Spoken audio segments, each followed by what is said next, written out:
It was an intense experience.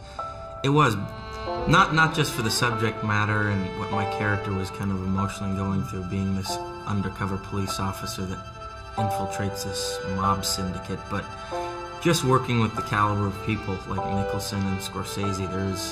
Everyone involved just feels, really kind of tense. You want to really do your best around these people. I played Billy Costigan, a kid from this southeast sort of. I have a mob past in my family, but I end up joining the police department and go undercover as a mole to try to crack down a mob ring. And so the entire film I'm dealing the art of deception, trying to become somebody else. And it was one of the more difficult roles I've ever had to play, because you don't know how much to convey to the audience, but at the same time, how much do you reveal to these people around you that are trying to find you out for who you are and kill you. And I think to a certain extent my character gets lost in that world and has a tough time coming to rediscovering his own. I feel that Leo hired me more than I hired Leo. Leo was already set to play to portray Frank. I had just come off of Minority Report, just finished shooting it, and I thought, wow, what a breath of fresh air this will be for me. I really sometimes enjoy that whiplash sensation going from Jurassic Park to Schindler's List, and I had a chance, really great creatification, and work with a young man who I've always admired, who one day was kind enough.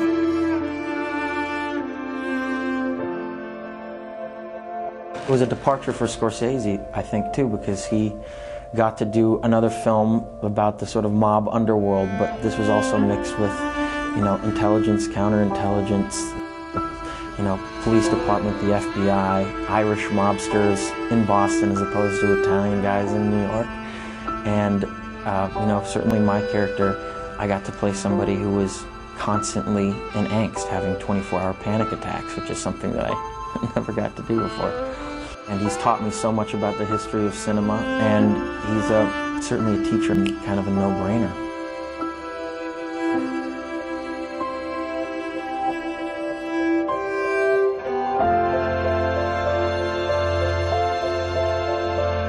Certainly with this movie, we read the script in one day and called each other the next day and said, let's do this. And I've spent some time with them, learned the history of this sort of underworld there, what this sort of South Boston gang world was like, what Boston was like, that it's really this sort of microcosm where everyone knows each other's business. It's really this sort of microcosm where everyone knows each other's business. It's really a small town, and everyone has stories about everybody else.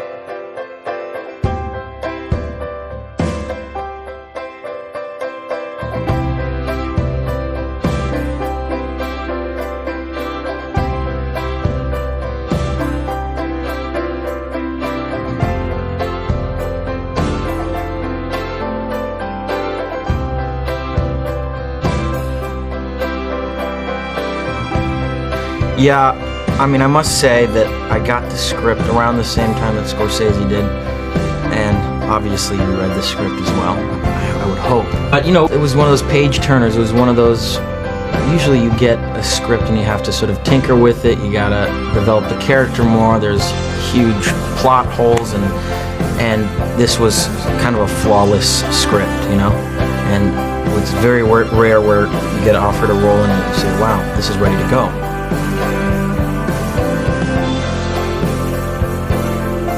I got to meet some guys from South Boston that were actually in Los Angeles where I live, spent some time with them. It's really a small town, and everyone has stories about everybody else. There's some great scenes with you and Wahlberg, where you are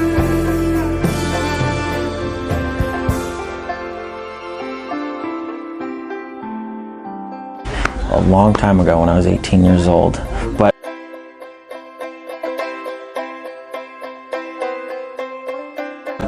the fact that I knew Mark and I've known Mark for such a long period of time made it a little bit easier to rough each other up.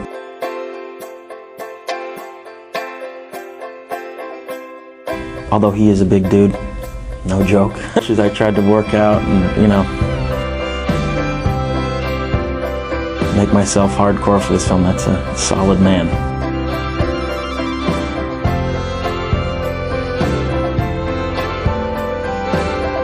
Country in between us, from Sierra Leone, Ivory Coast, Ghana, Togo, and then Benin.